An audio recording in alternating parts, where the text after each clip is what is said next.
Thank you. Well, thank you, Mrs. Bowler, and thank you, ladies and gentlemen. It was pretty depressing listening to those previous speakers. In fact, I'm amazed that I see smiles on anyone's faces. It is, yes, very depressing story. America is in serious trouble, and I'm going to be talking today about how we got that way, and then at the very end, what we can do about it. So let's get on with the real story. I think the good place to begin is by telling you a little apocryphal story about show and tell day in the first grade in school. The teacher had told the children to bring something to class that was interesting and new so they could stand up and show it to the class and tell them all about it. So they all did. Most of them brought toys. But little Johnny brought a kitten. Well, naturally, the kitten was more interesting in the long run than most of the toys, so it didn't take long before the whole class was focused on the kitten. And the question came up, was this a boy kitten or a girl kitten? Well, there was a heated discussion on this. Everybody had an opinion, but nobody really knew how to answer the question. So it was just opinions, until finally the teacher asked the class, does anybody know how you can tell the difference between a boy kitten and a girl kitten? And silence fell across the classroom. No one had a clue. And finally Johnny raised his hand. He says, I know. The teacher got very concerned with that one, and she asked cautiously, says, well, Johnny, how can you tell? Tell the class. He said, well, my dad says we live in a democracy. And so in a democracy, you vote on everything, so let's vote on this issue and we'll find out the truth. So you know right away this was an American school, because it's true, isn't it, that all of us, certainly myself included, have been taught from a very early age that we live in a democracy. It's one of those words that we need to get very serious about defining, but get this general impression that democracy means a majority rule. And that's wonderful. So the majority should decide everything. And the more serious the issue, then the more need there is to have the majority, express its view. Well, the purpose of my presentation is a little bit upstream. I'm going to be saying, basically, that this, although it's a cherished American concept, it's a very dangerous one. If you don't think it through and don't put limitations on it, it's a very dangerous concept. And as a matter of fact, it is the concept that is being used against the American people and people all over the world to their own detriment, to put them, in fact, into a condition of bondage, a condition in which they elect their own dictators and feel happy about it because they did it to themselves. That's what I'm going to be talking about. Now, as you probably know, the title of this presentation is called the Quigley Formula. So let's take a look at that. What is this thing, the Quigley Formula? And the first step is to answer the question, who is this man Quigley? Now, I say this man Quigley because the name is Carroll Quigley, and sometimes people think that's a woman. Well, it's not. It's Carroll Quigley that we're talking about, who was, he's deceased now, but he was a very well-known professor of history who taught at Georgetown University. And while he was there, he had a very famous student by the name of William Clinton. And Clinton studied under Quigley and became a favored student and spent some personal time with him and admired Quigley. 27 years later, when this student was given the nomination for President of the United States, in his acceptance speech, he mentioned Professor Carroll Quigley in his speech and paid homage to him. After he was elected President of the United States, he made at least 2 public appearances of which I'm aware, where again he mentioned Professor Carroll Quigley and thanked him for the influence that this man had had on the political awareness and thinking of himself, President Clinton. So there was no question about it that Quigley was Clinton's mentor. Now, why is this significant? It's significant because Professor Quigley taught the conspiratorial view of history as explained by the conspirators themselves. Quigley was very close to a secret society. In fact, he had been invited, he said in his own works, he had been invited into its inner circle and given the privilege of examining the society's private papers. He was considered to be the official historian of this secret society, and he admired it. He thought it was wonderful. He felt privileged to be close to it and to its documents. And he wrote a couple of books about this, as a matter of fact. And he said the only point of disagreement that he had with this secret organization was that it wished to remain hidden from view. He felt that by now, with all these years of success and movement, it was time to come forward and to boast about what it had accomplished and to proclaim openly what its goals were. So Quigley was the historian of a secret society. Now, that means, therefore, that when President Clinton gave homage to Professor Quigley, his comments had two meanings. To the average person who did not know who Quigley was or what position he held or what he had written about, they thought, oh, well, isn't that nice? Here's Bill Clinton giving homage to some nice old professor that had an influence on his collegiate days. How nice. But to those who knew who Quigley was and what his position was and what he wrote about and what he advocated, and we'll be talking a lot about that today, then they understood there was another message, a hidden message. Clinton was saying he knew about this conspiracy, and he was now in its service. That was a signal to everyone around the world who understood what the real meaning was. They knew that Clinton now was in the service of this secret society that we'll be talking about today. Now, I've mentioned the word conspiracy before. I'll probably be using it again several times today, and that causes some concern for a lot of people because it's kind of a knee-jerk reaction for people to say, oh, you believe in conspiracy? What are you, a conspiracy theorist of some kind? Well, I'm certainly not a conspiracy theorist. When people take that position, I have to laugh because I feel sorry for them. They've obviously never read a history book. Because anyone who knows anything about history knows that it's built on conspiracies from one end to the other. Conspiracy is the engine of history. Every major event in history, when you examine it, has come to pass largely as a result of at least one, and in many cases, many conspiracies. And it goes on today.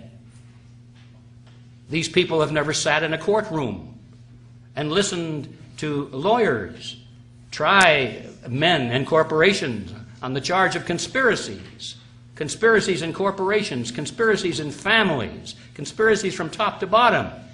Conspiracies are a fact of life.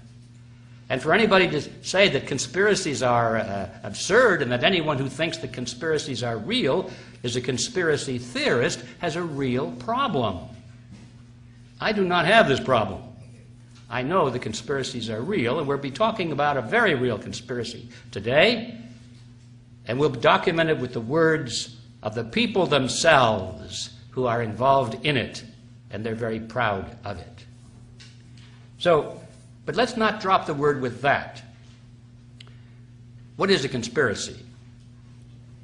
The dictionary defines conspiracies generally as having three components. If you have these three components, then you're dealing with a conspiracy. First, it has to involve two or more people. Secondly, it has to use tactics that are either immoral or at least coercion. And thirdly, the objective of these tactics has to be illegal or immoral. Right, that's generally the definition of a conspiracy. So let's take a look, before we get into the details of the conspiracy we'll be talking about today, and just look at the surface. First of all, will there be 2 or more people involved? And you bet there are many people involved. Certainly not the masses, but a lot more than 2. So we can check that one off. The second part is, do they use deception or coercion? And yes, indeed, they boast about it, as a matter of fact, saying that the masses are so stupid that you have to fool them for their own good. And you have to pass laws to use coercion in order to force people to do what they want. So yes, you can check that one off. They do use deception and coercion. But now we come to the third issue. Is the objective illegal or immoral? Well, it's certainly not illegal in most cases, because we'll find out in a moment, as you folks already know, these are the people that make the laws.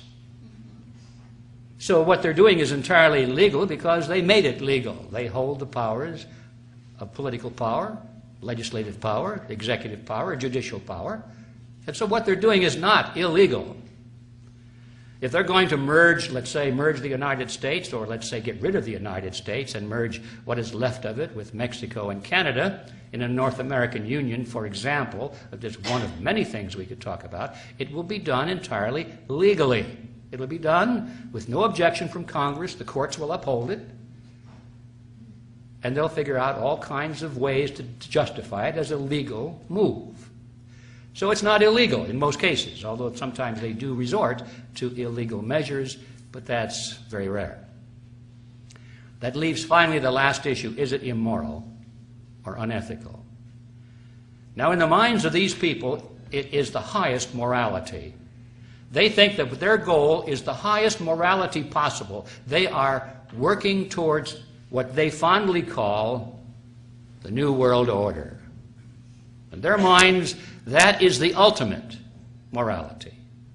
And it's people like you and me who are the immoral ones, the idiots that think that national sovereignty has some kind of value in this modern world.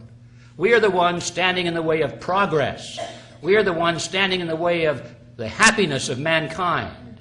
We are the ones that are for all kinds of injustice. We are the ones that are immoral, you see. So in their minds, they're very moral in everything they do.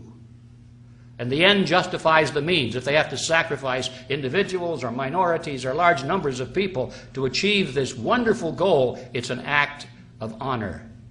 It's an act of high ethics. So in their mind, they are not conspirators, because we fail to have all 3 of these elements. They are not conspirators in their mind.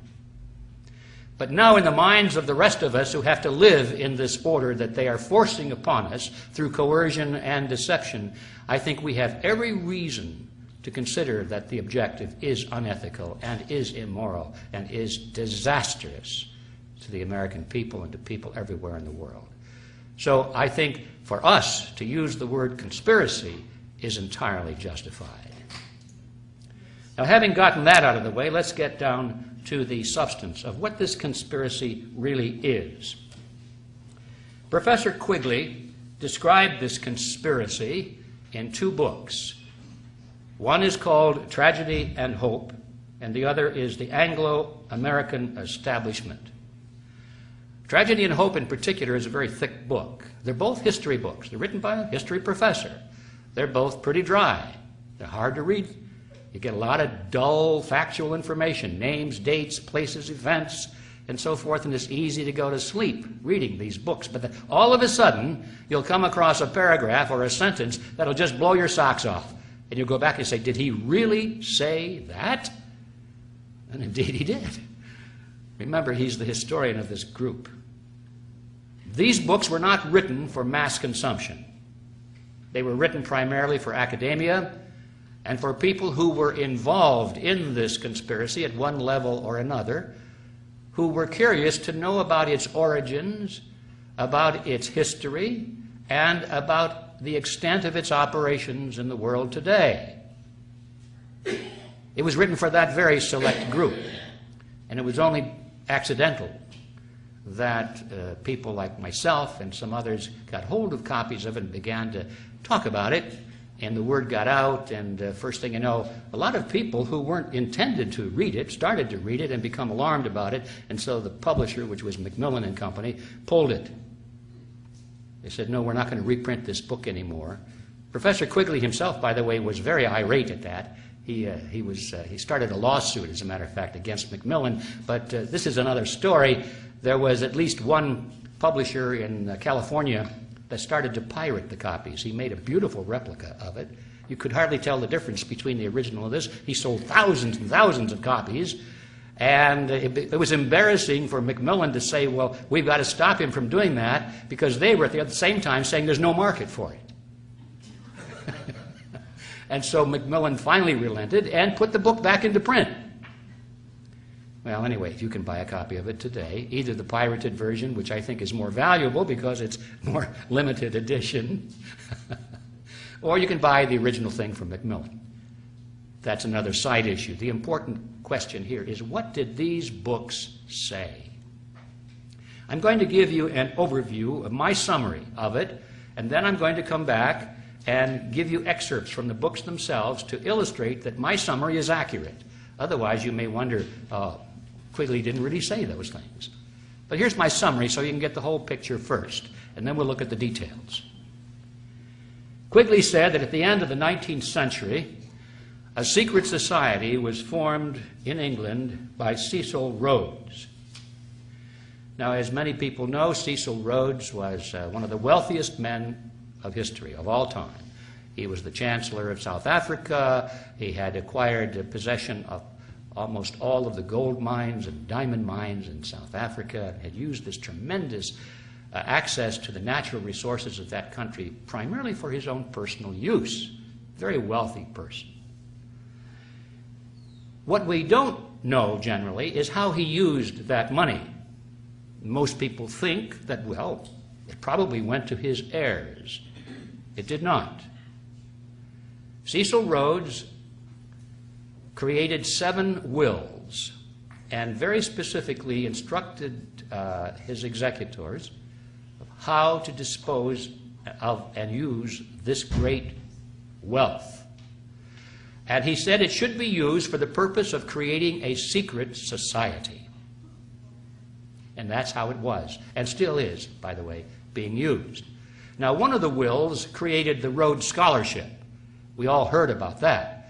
And the general impression there is that, isn't it wonderful that this man Rhodes set aside a big chunk of money for the education of worthy young men and women?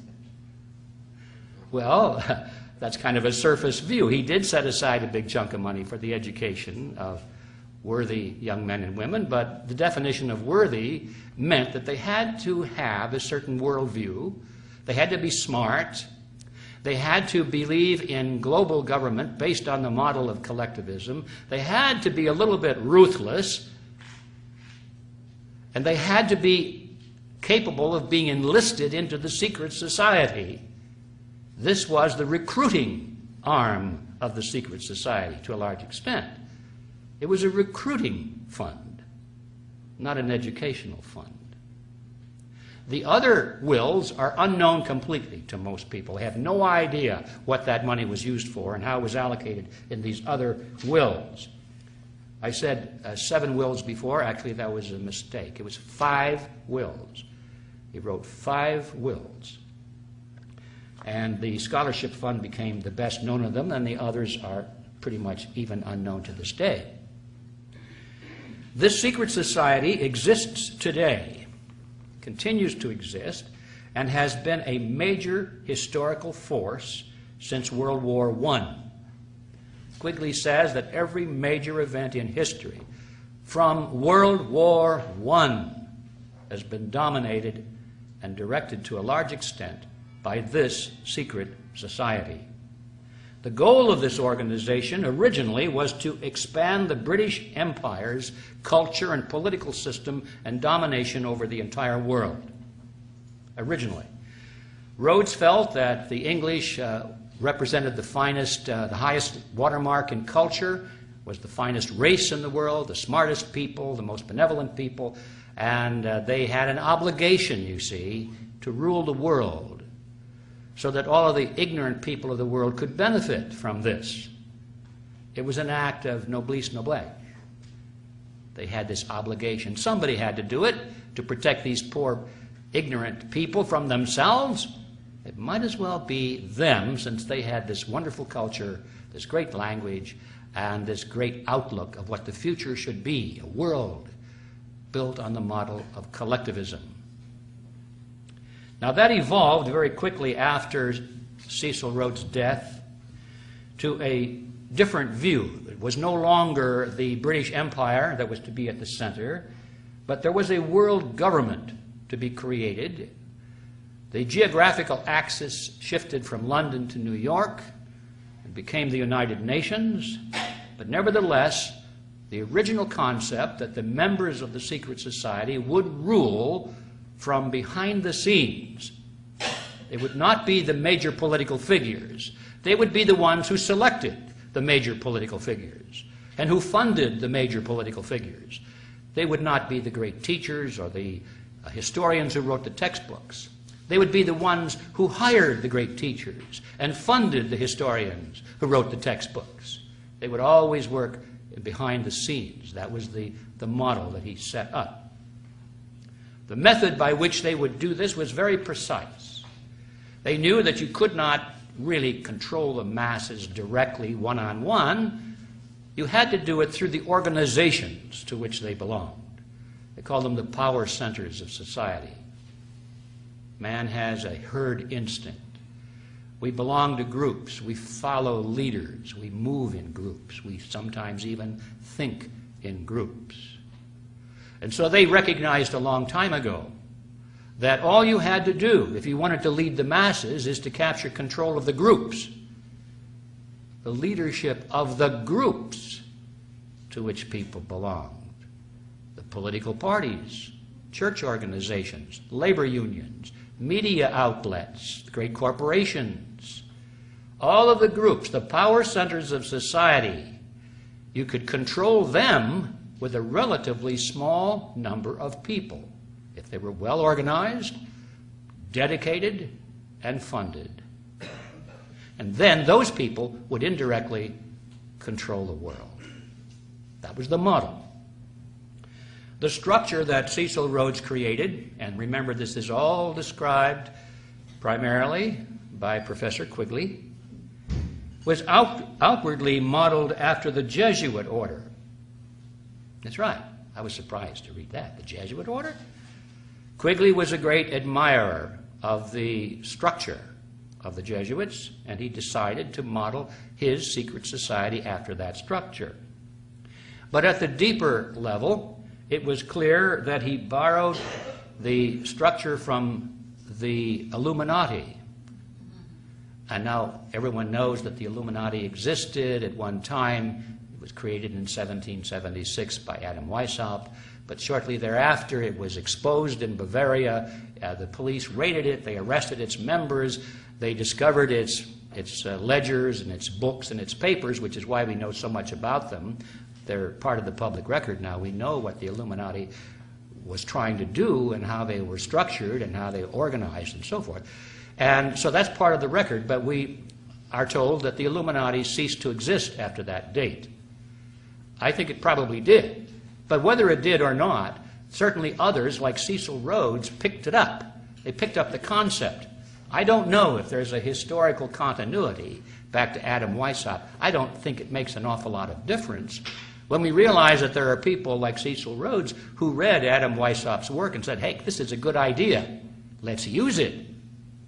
And that's basically what Cecil Rhodes did. He adopted the strategy that Weishaupt created of, he called it rings within rings within rings. That means that the center of the secret society would be run by one individual with perhaps a little brain trust around him of 2 or 3 people. They would be the absolute rulers of this whole structure.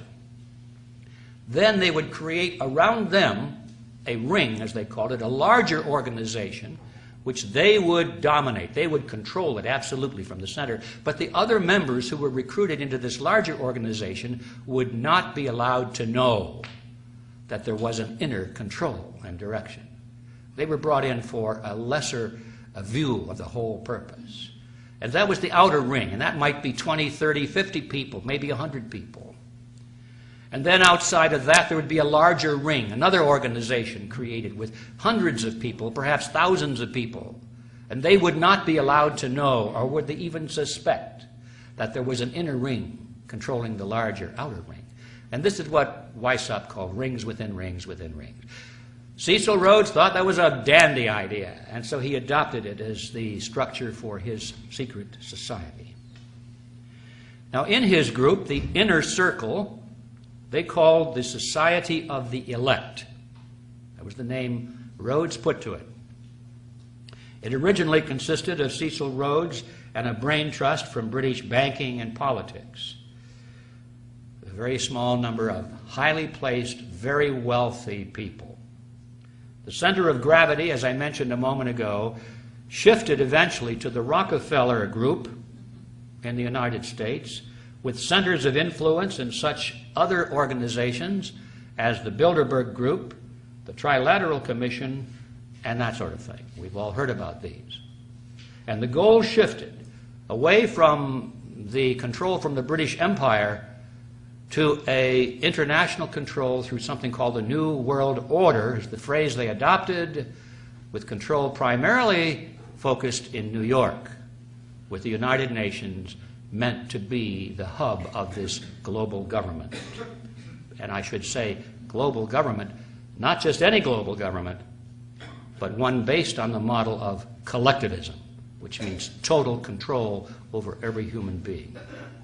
Not much room left there for personal freedom. Now, the secondary rings around the Society of the Elect were called roundtables. And they were formed in the United States, in Britain, and all of the former British dependencies. And they still exist today. They operate under that name. Around the roundtables, a larger ring, a tertiary ring, was formed, and they called them front groups in a generic sense, in each country where there were roundtables. And they took on the name, in the dependencies of the former dependencies of the British Empire, they took on the name of Royal Institute for International Affairs. That's where you'll find them today, under that name, in all of the countries, Great Britain, Canada, Australia, and so forth. The Royal Institute of International Affairs. But in the United States, the word royal didn't go over too well, and so they changed it completely, and they called it the Council on Foreign Relations. But it has exactly the same relationship to the roundtables, which is surrounding the Society of the Elect, which is the secret society that still functions today, was created by Cecil Rhodes. And ladies and gentlemen, after 100 years of operation and of penetration into the power centers of society, the Rhodesian Network, as I call it, now is close to its final achievement, which is its goal, the creation of a true New World Order. Now, I call it the Rhodesian Network because one of the things we have to realize is that itself, it has no name. Isn't that brilliant? Quigley, when he writes about it, doesn't know whether to call it the group or the network or the Rhodes group. He calls it all these different things. And you see, they carefully and consciously decided not to have an official name. Well, if you don't have a name, it's pretty hard to talk about a structure like that. So that was one of the very smart moves they made. Did not have an official name. I have given it a name, so I can talk about it. I call it the Rhodesian Group or the Rhodesian Network, the Rhodesians. I hope it sticks, because that's exactly what they are. Now, I said that this group is dominant now, is coming close to fruition of its ultimate goal in the Western world. I very carefully said the Western world because I wanted to differentiate between what's going on in the Western world and what's going on in the rest of the world. We tend to think, as we look at this group, that this is the totality of our problem in the world today, and it is not. there is at least one other group very similar to the Rhodesians. They too decided that having a name was a bad idea, and not too long ago they got rid of their name. We used to call them communists. Well, they said, we don't want that name. Nobody likes that name. Let's get rid of it. And so they're no longer communists. They went through this great charade of getting rid of the communist empire. All they did was change their names, ladies and gentlemen. They don't really have a name anymore. They took this hat that said communist on the front of it, and they turned it around, and the other side it said social democrat. Now that's different, isn't it? Social democrat. But you notice the heads under the hat were the same. They didn't change the heads, unless they died off. But most of the old commissars are now entrepreneurs, and they're still running the country, and they still believe in collectivism, and they still are the enemies of freedom, and they still operate a military that it could potentially be a very big threat someday. They still operate a secret service. The former KGB has changed its name, but it's bigger and more powerful than ever before, and they're still dominant in a huge part of the world. We must not forget that they live, they're there, and they're very similar to the Rhodesians. As a matter of fact, their ultimate goal of world government based on the model of collectivism is exactly the same. There is no difference between the ultimate goals of these two groups. The only difference is that they compete with each other for dominance in this new world order. They'll fight tooth and nail for territory and dominance and control, but their goal is exactly the same. And I just want to footnote that into my comments today because it's extremely important that we don't think that just because we have this problem with the Rhodesians, that anybody out there who condemns the Rhodesians for their faults are good guys. I mean, we don't want to run to the Leninists now and say, well, because they're opposed to the Rhodesians, the Leninists have got to be good. No. It's going from, pot into the fire, frying pan into the fire. They're both exactly the same. All right. Now, that is my summary of what Quigley said and others. Let's go now to the actual documents and see if perhaps I distorted or exaggerated in some way. Let's go to Tragedy and Hope, Quigley's mammoth book.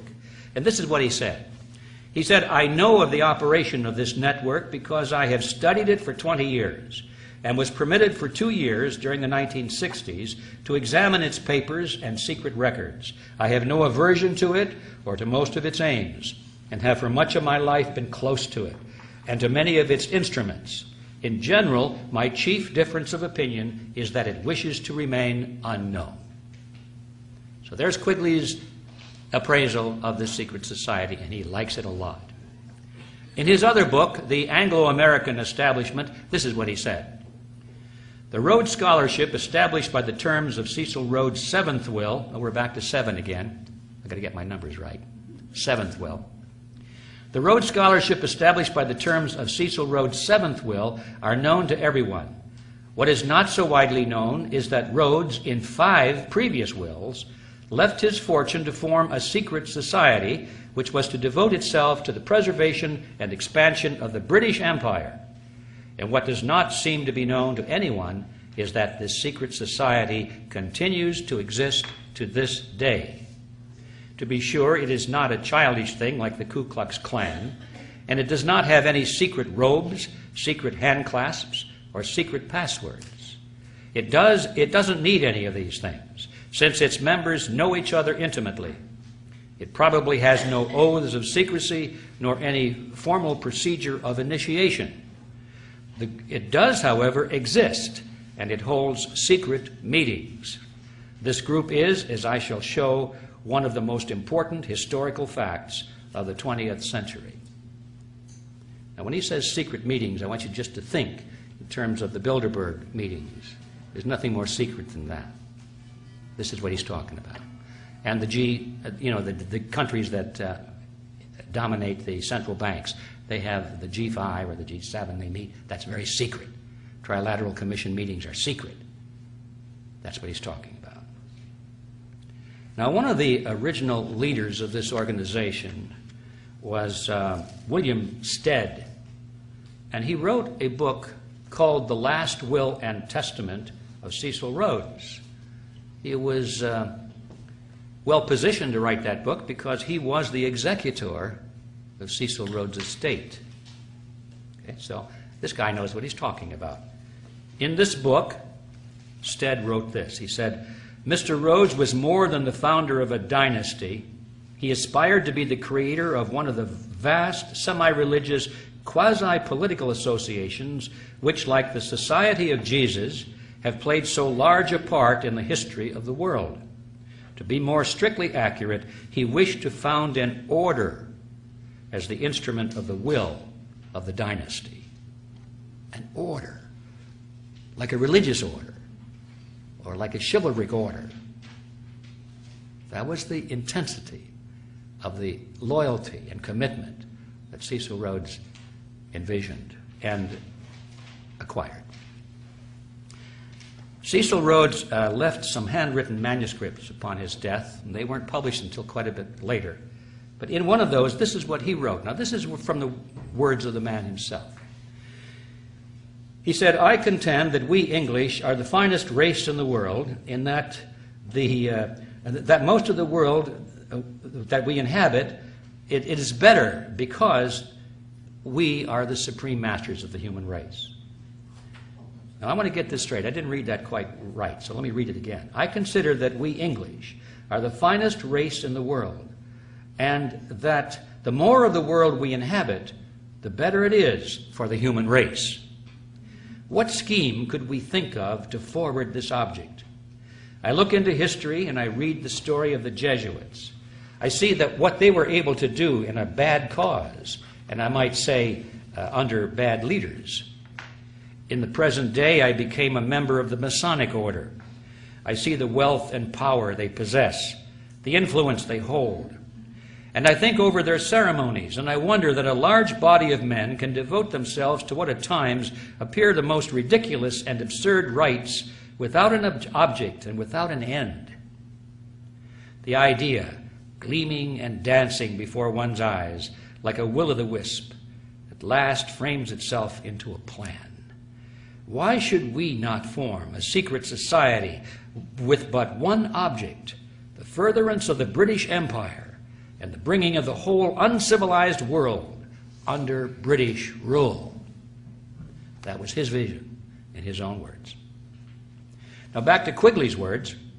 He said that the goal of this secret society was, and I quote, nothing less than to create a world system of financial control in private hands, able to dominate the political systems of each country and the economy of the world as a whole.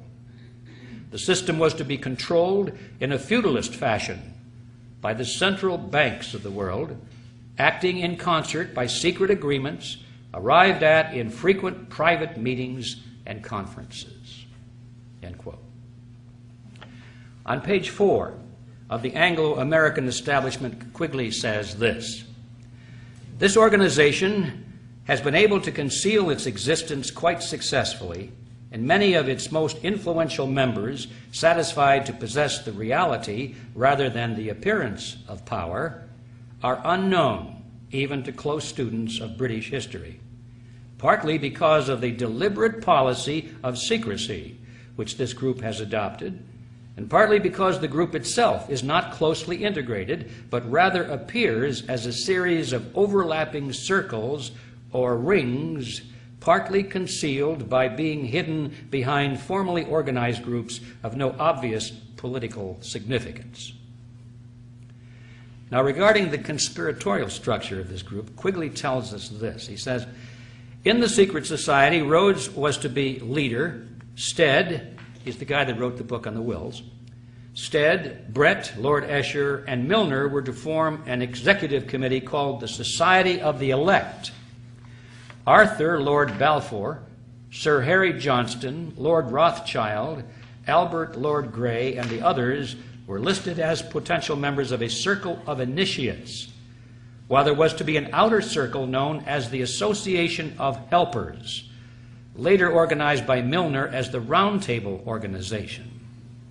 After the death of Cecil Rhodes, the organization fell under the control of Lord Alfred Milner, who recruited young men from the upper class of society to become part of the Association of Helpers.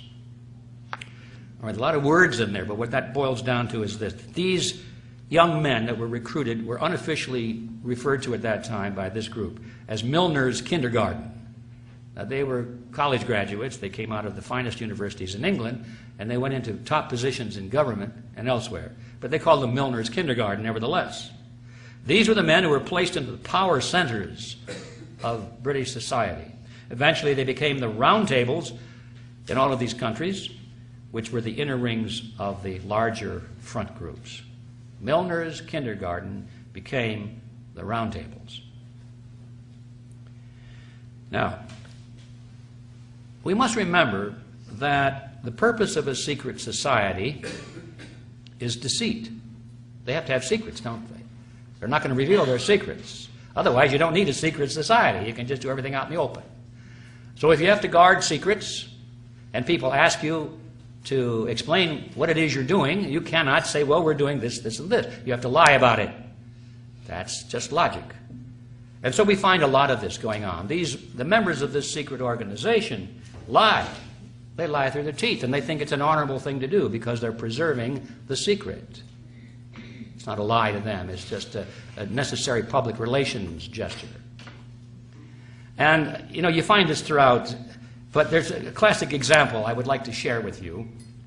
One of the most, or the better known of these people, one of the more prominent members of Milner's Kindergarten, which we discussed a moment ago, his name was Arnold Toynbee.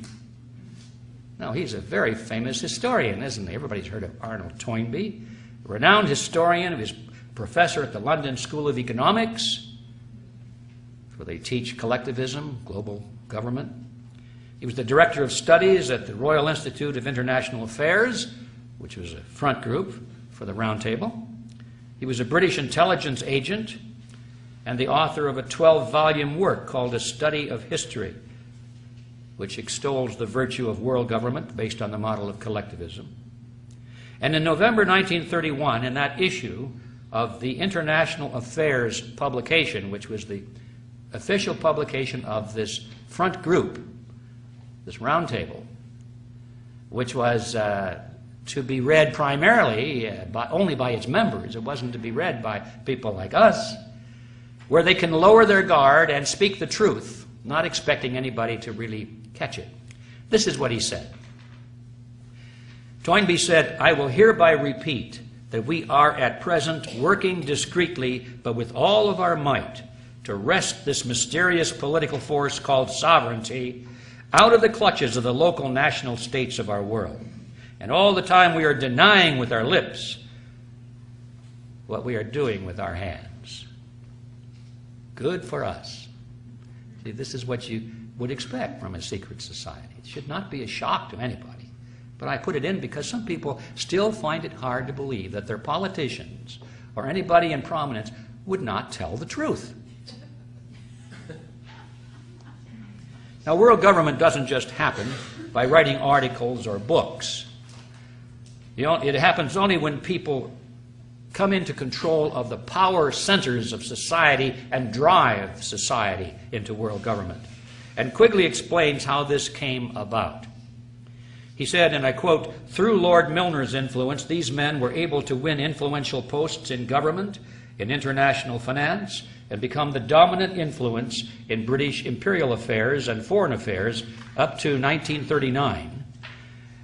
In 1909 through 1913, they organized semi-secret groups known as Round Table groups in the chief British dependencies and in the United States. These still function in 8 countries. The task was given to Lionel Curtis, who established in England and each dominion a front organization to the existing local Round Table group.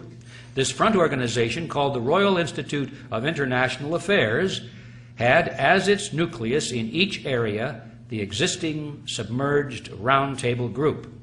In New York, it was known as the Council on Foreign Relations and was a front for J.P. Morgan and Company. I hope you were awake and heard all of that. Because what we just learned from Quigley himself, we come to the ubiquitous Council on Foreign Relations, which was mentioned by several of your speakers earlier today, and who those people are and what influence they have. Where did this organization come from? Now we know. We're informed it was spawned by a secret society which still exists today, that it is a front for a roundtable group originally embodied in J.P. Morgan and Company, but now the Rockefeller Consortium, and that its primary goal is no longer the expansion of the British Empire, but global collectivism with control in private hands, administered in a feudalist fashion by the central banks of the world. Now, ladies and gentlemen, these are their words, not mine. Now, why is this important?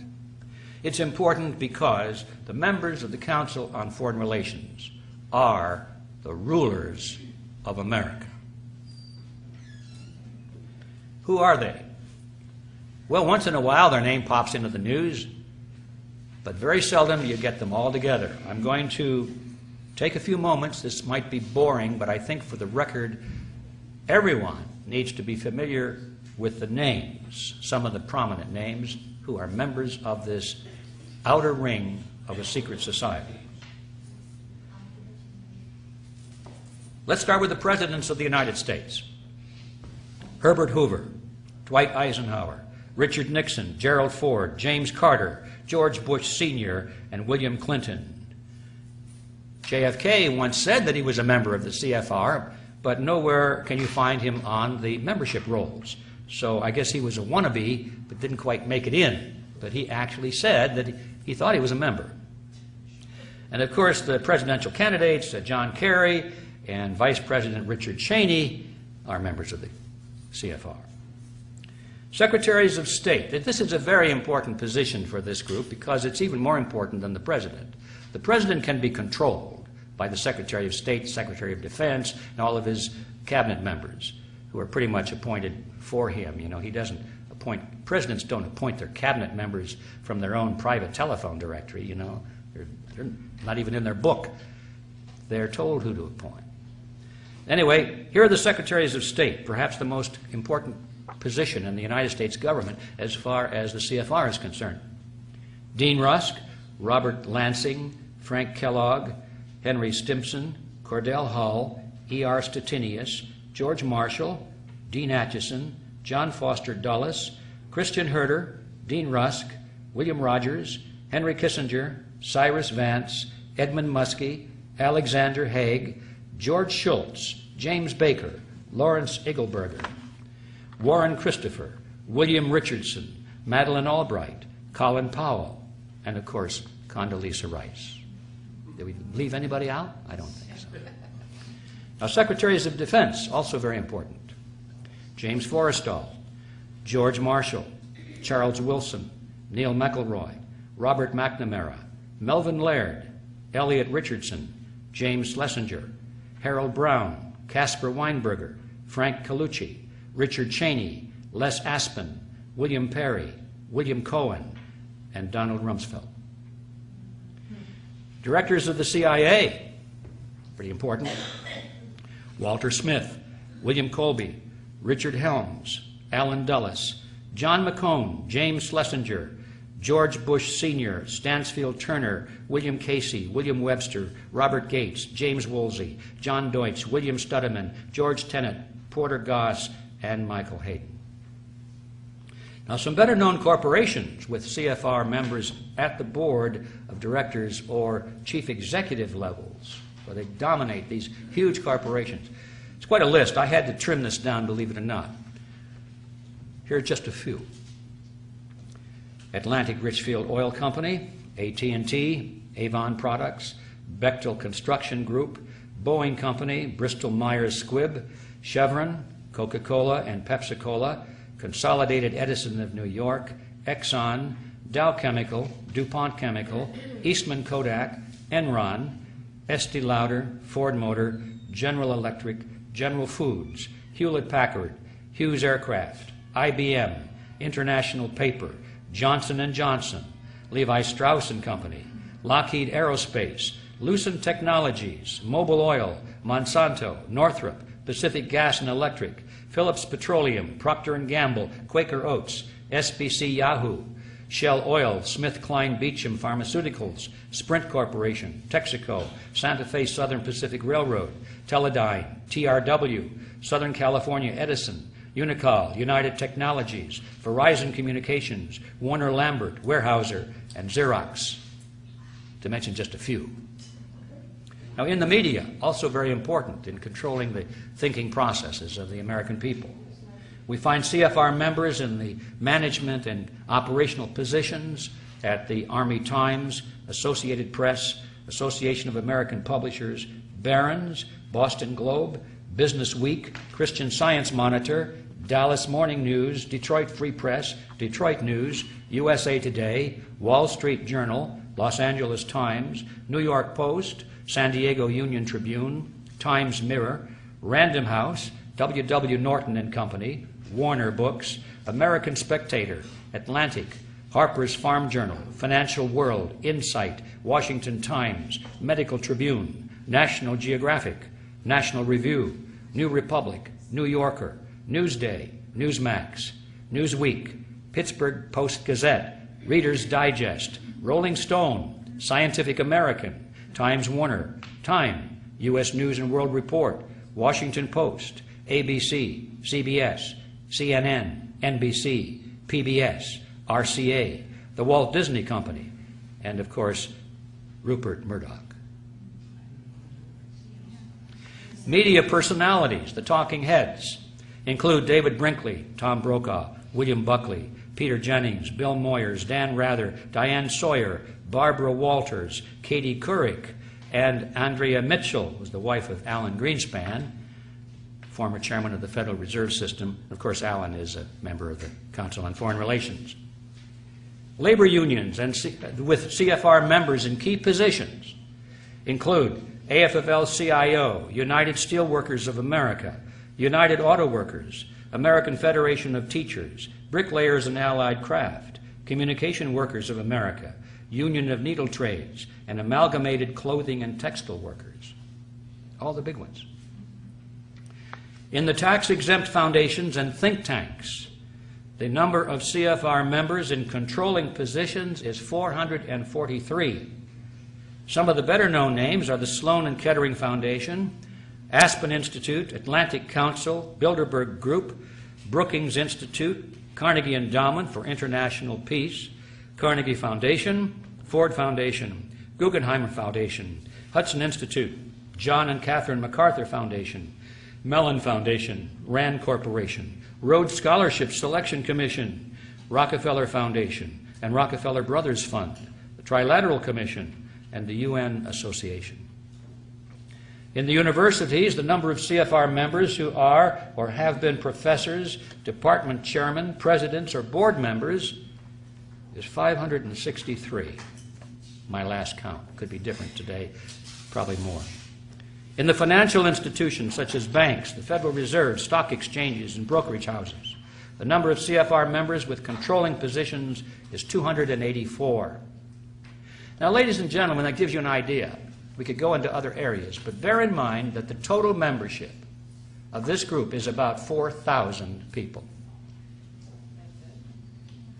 Now, there are a lot of churches in your hometown that have memberships equal to or larger than that. Wouldn't it be curious if you were to discover that the members of that one church held all of these positions in society? Wouldn't you be curious as to what's going on? But first you'd have to know about it.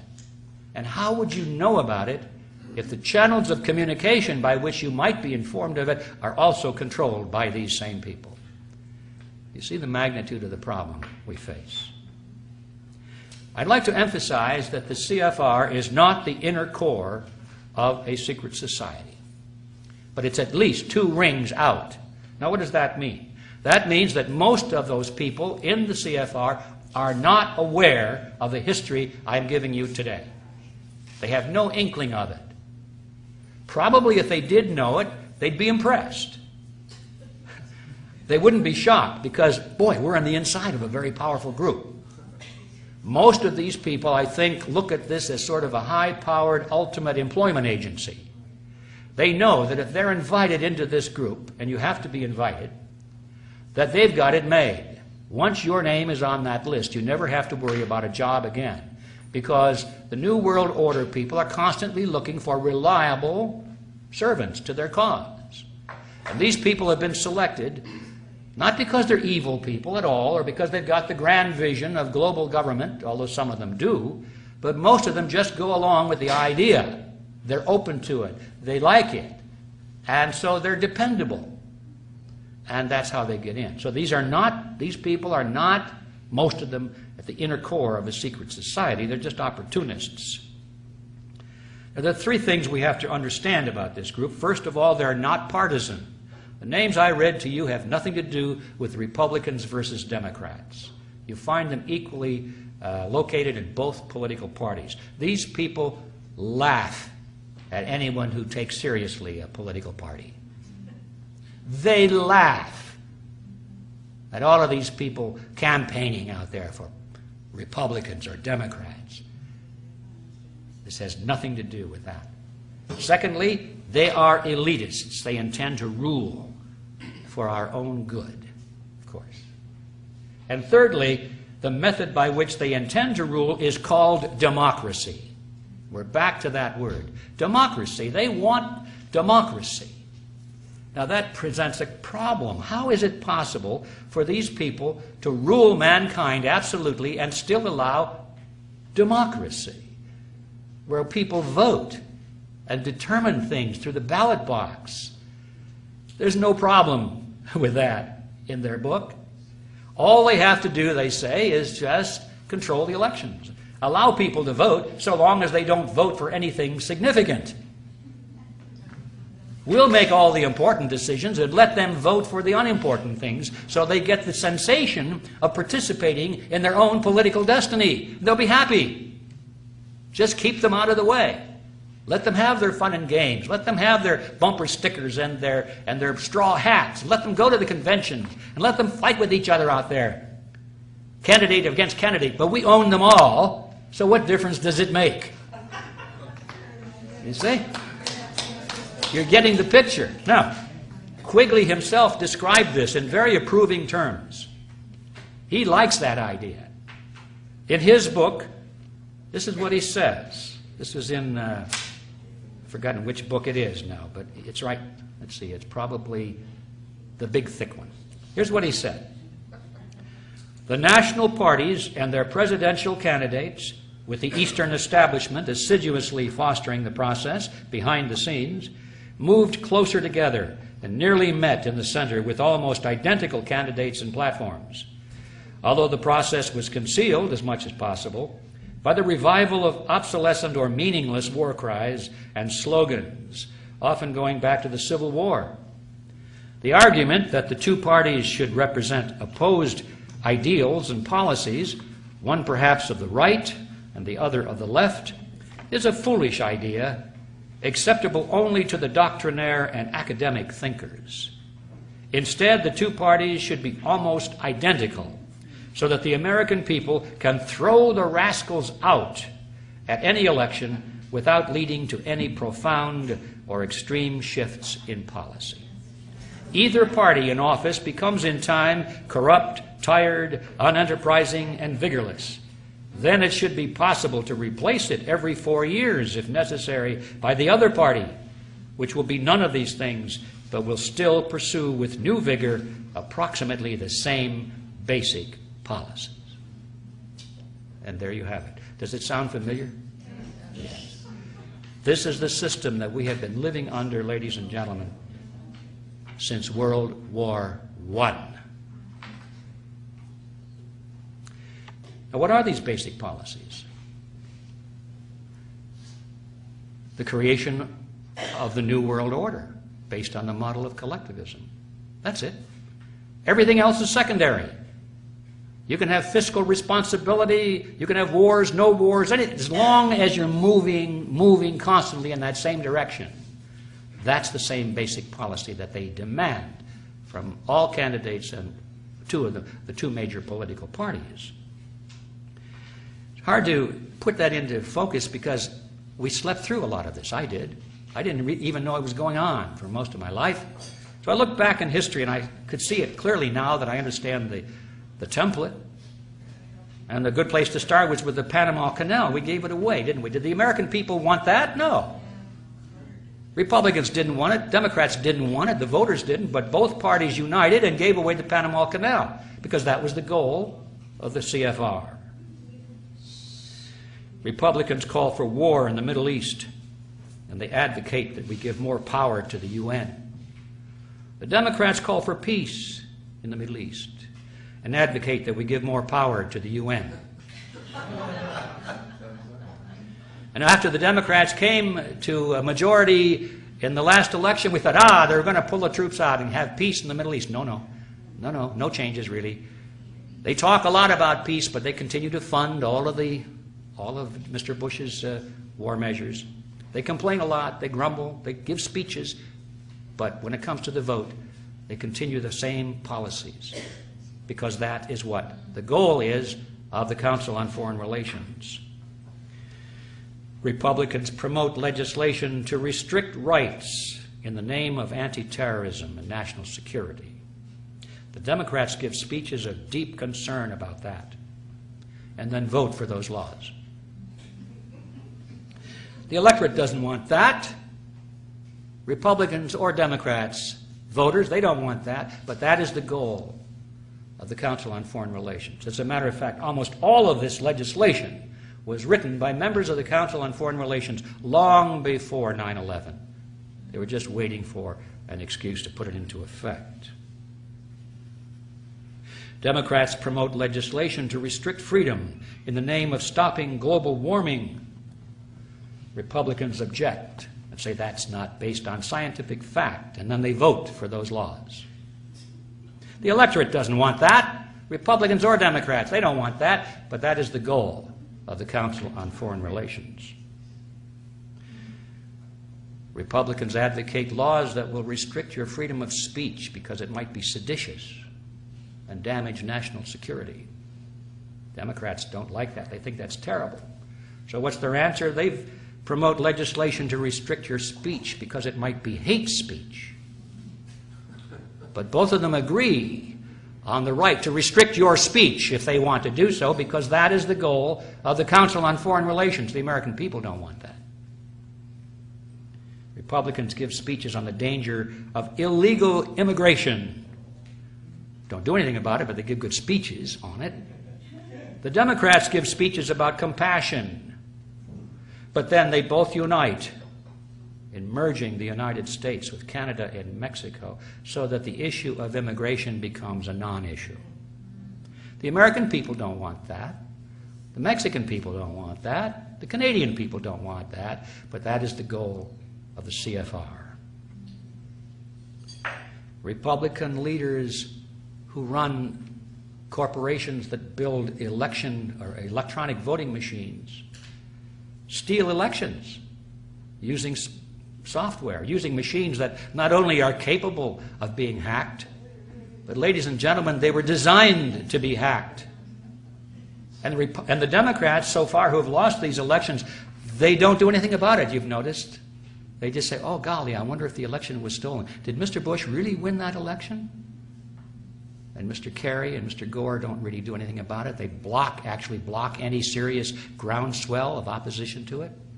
Now that the new elections are on hand, we find that the rigging of the elections are being used to promote certain Democrats. You see, this has nothing to do with Democrats versus Republicans. This has to do with the Quigley Formula. Rigged elections is the ultimate form of the Quigley Formula, giving people the illusion that they participated in their own political destiny because, by golly, they went to the polls and they touched a screen and the light went on and they got their little sticker that says, I voted. And they have no idea what went on inside that machine when the numbers were counted. Or they get a piece of paper and they put it through a scanner. So, I got the piece of paper, see? And it goes into a scanner. They have no idea what goes on inside that scanner and how the numbers come out. That is the ultimate embodiment of the Quigley Formula. What we're dealing here with is a phony wrestling match. I remember my grandmother used to watch these wrestling matches when TV was in its infancy. She'd sit there, smoke her cigarettes, and jump up and down and say, "Look at that guy, he's a bad guy, and he's going to beat up on this other guy." You know, they had the tights on. You could always tell the good guys from the bad guys because the bad guys had the masks and the tattoos. It's gotten even worse today, I know, but in those days it was good enough. My grandmother thought that was real. And it was about as phony as a $3 bill. Elections today, ladies and gentlemen, are about the same thing as a rigged wrestling match. They go through and put on a great show in the ring. But when it's all over, they meet in the locker room, put their arms around each other, say, "Boy, that was a good show you put on there." And they go out and have a beer. Americans have become like tennis balls in a tennis match. Wham! From one side to the other side. Republicans, no, we don't like the Republicans this year, so we vote Democrat. Now they're the good guys, right? Wham! They turn out to be the bad guys, so back we go to the Republicans again. Back and forth, back and forth. And in this game, yeah, the players can sometimes win a game, but we, the tennis balls, never win anything. We've got to stop being tennis balls and realize what's really going on out there. So people don't vote for a candidate so much anymore. They don't like any of them. They're beginning to suspect this whole thing is foul, but they now vote against candidates. They're going to vote for the lesser of two evils. Isn't that smart? And then they wonder how come they got evil. Because they've been voting the lesser of two evils all their lives. They don't like anybody. Well, sometimes they do, but generally this is the politics of hate.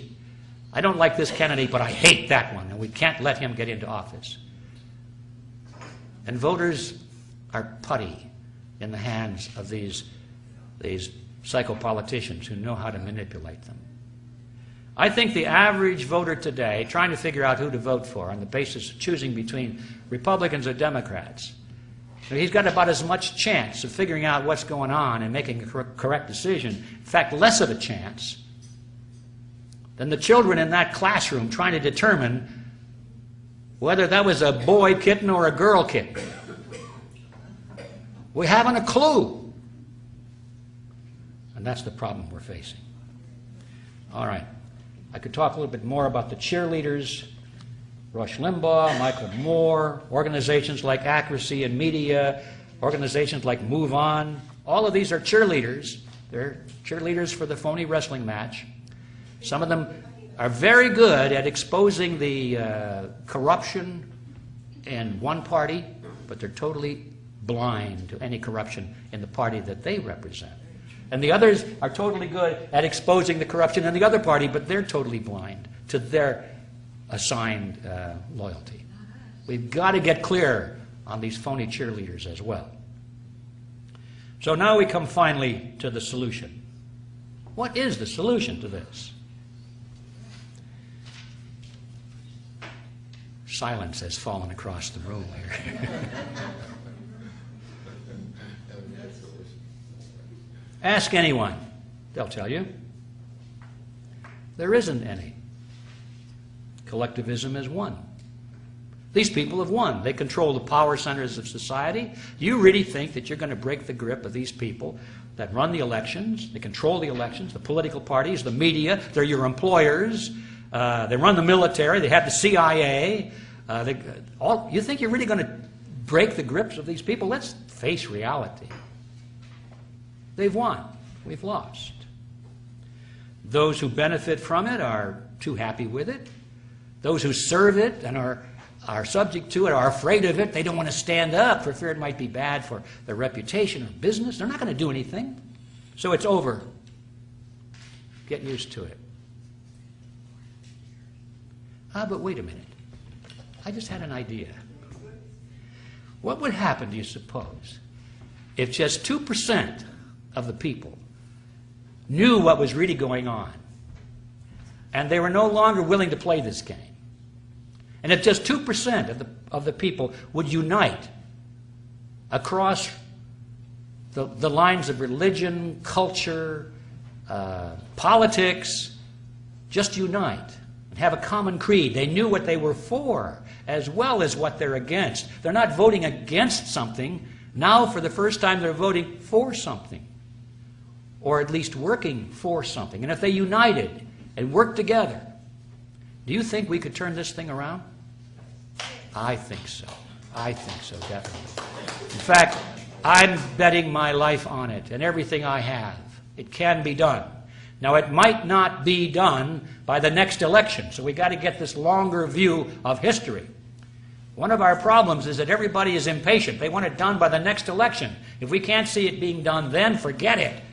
No, that's not how it works. It took these people 100 years to get to where they are today. You think we're going to turn that around in 6 months or a year? Not going to happen. Even if our favorite candidate were to be elected president and he moved into the White House, he would be surrounded by enemies, collectivists. He completely surrounded. They would block him in every way. In order for us to solve this problem, we have to send people into government at all levels, not just one candidate. And we have to have all of these people on the same page, knowing what they stand for, having a creed of freedom. Then it can be done. And that's the reason that we created Freedom Force International a few years ago. And I'm here to tell you it's going like wildfire. We now have members, as of we speak, in 55 different countries. I never thought that would happen, but I knew it had to happen. And it's growing. People who are dedicated to recapture control of the power centers of society. Take our systems back just the way we lost them, one by one. It can be done that way. And if anybody has any interest in joining us in that endeavor, you have a piece of paper in front of you. Just let me know your name and your email address, and I'll see that you get more information. Now, to close this off, it's pretty hard. We've covered some real heavy stuff here. How do you close it off on a light note? Excuse me, how much time more? This is about it. I'm closing now. No, less than that. How do you close this off on a light note? So to do that, I'd like to go back to that classroom where the kitten was being looked at so carefully. And it reminded me of my Aunt Alice. My Aunt Alice was a wonderful woman. She raised me. She was sort of my surrogate father and mother. She was an old maid school teacher, aunt. Everyone loved her.